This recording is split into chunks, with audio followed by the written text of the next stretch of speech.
Student, आज आपण पाहणार आहोत ऍव्हरेज टॉपिक. ऍव्हरेज म्हणजे सरासरी. कोणत्याही गणितामध्ये किंवा सम मध्ये आपल्याला ऍव्हरेज काढायचं असेल तर आपण काय करतो, तर sum of all observations divide by total number of observations. तर ह्या सूत्रानुसार, ह्या फॉर्म्युल्यानुसार आपण ऍव्हरेज हा काढत असतो. एक एक सम आज आपण पाहूया.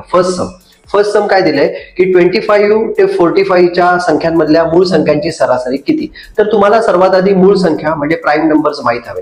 मूळ संख्या म्हणजे काय, the number which divisible by itself and starting from 2.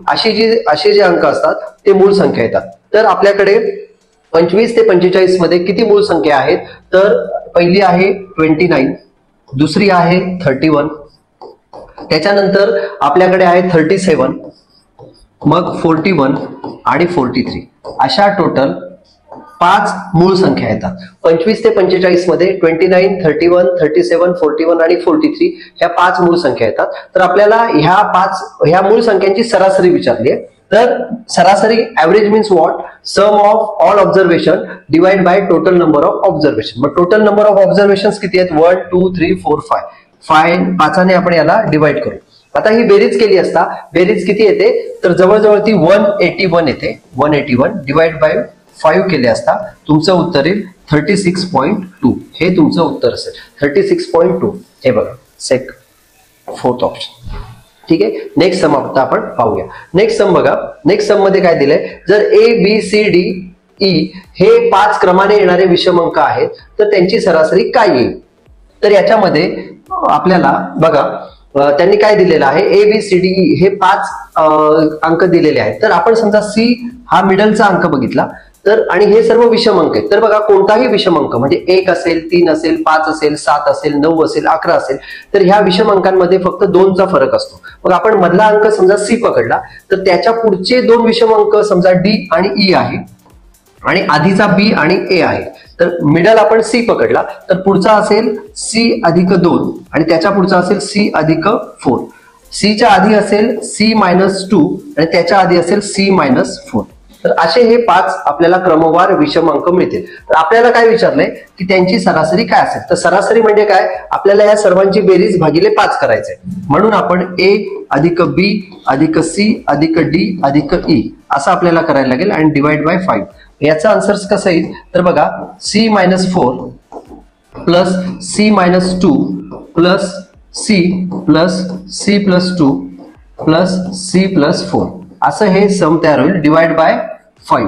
मग ही बेरीज केली असता काय येईल, तर 1 2 3 4 5 5C अधिक -4 प्लस 4 कट झाला, -2 प्लस 2 कट झाला म्हणजे प्लस 0च राहील आणि शेवटी 5 असेल.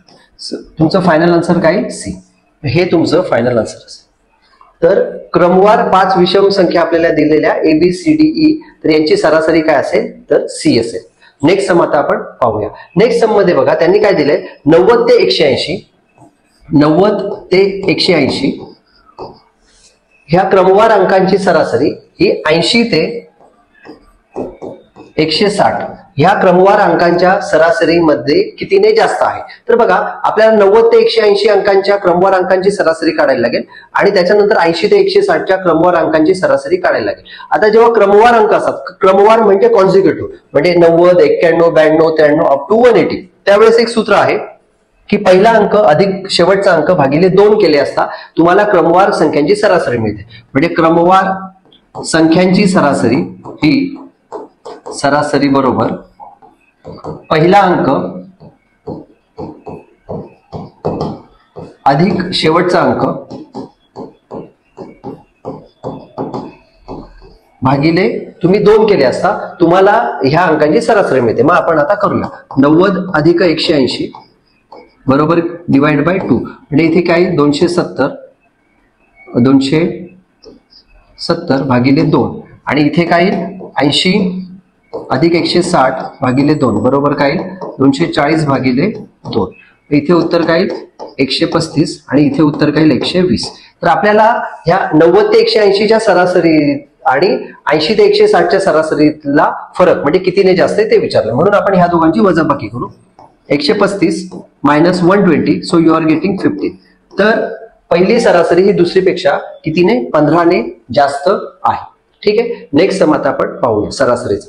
नेक्स्ट सम मध्ये काय दिले बघा, 15, 15, 7, 16, 8 आणि के यांची सरासरी 13 येत असेल तर के ची व्हॅल्यू काय आहे. तर बघा सरासरीमध्ये आपण काय करणार, ह्या 5 जणांची बेरीज करणार, त्याला डिवाइड बाय 5 केलं तर सरासरी तुम्हाला दिलेली आहे 30. तर ते आपण जस्ट ट्राय करूया. 15 plus 7 plus 16 plus 8 plus K divide by तुम्ही 5 केलं तर तुमचं उत्तर काय येईल, 13 हे उत्तर येईल. तर ही बेरीज तुम्ही केली असता 15 अधिक 7 अधिक 16 अधिक 8 तर ती बेरीज जवळजवळ 46 येते. 64 प्लस के बरोबर हे 5 डिवाइडचे तिकडे मल्टिप्लिकेशनला जाणार, 13 इंटू 5.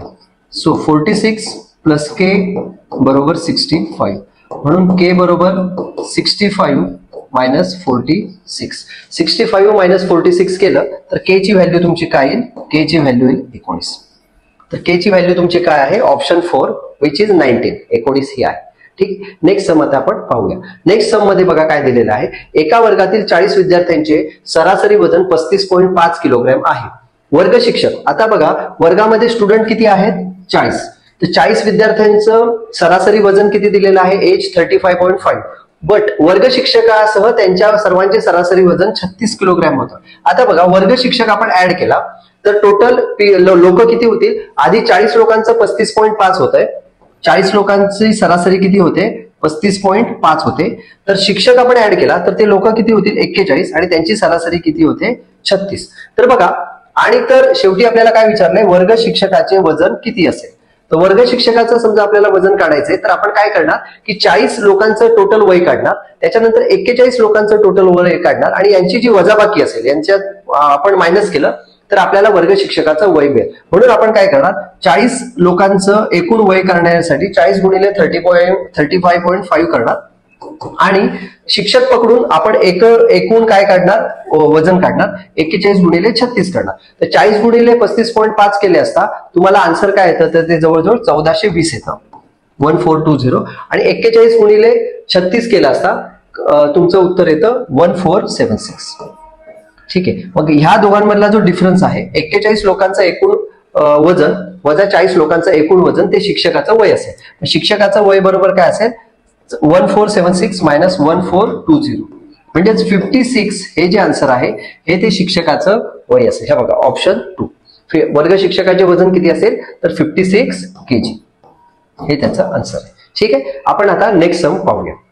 बघा एक पुढच्या सम मध्ये असं दिले का एक दिवसीय 20 सामन्यांमध्ये सचिनने 1425 धावा काढल्या. म्हणजे सचिनने किती 20 सामन्यांमध्ये धावा किती काढल्यात, 1425 धावा काढल्या आहेत.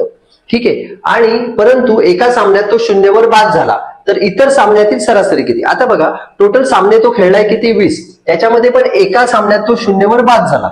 मग 0 आपण त्या एका सामन्यात त्याने 0 धावा केल्या तर मग त्याचे हे किती राहतात, डाव राहतात 19 आणि 0 धावा केल्यामुळे धावा तेवढ्याच राहतात 1425. तर आपल्याला काय विचारलंय तर इतर सामन्यांमधील त्याच्या धावांची सरासरी काय. इतर सामने म्हणजे 19 सामने, 19 सामन्यांमध्ये त्याने धावा किती केल्या 1425. मग आपण काय करणार तर 1425 ला 19 ने भाग देणार आणि जे उत्तर असेल ती त्याची 19 धावातली सरासरी असेल. मग आपण हा भागाकार केला असता उत्तर काय येतं तुमचं 75. म्हणजेच 19 सामन्यांमध्ये इतर सामन्यांमधील त्याच्या धावांची सरासरी म्हणजे 19 सामन्यातील सचिनची सरासरी काय येईल तर ती असेल 75. ऑप्शन 2.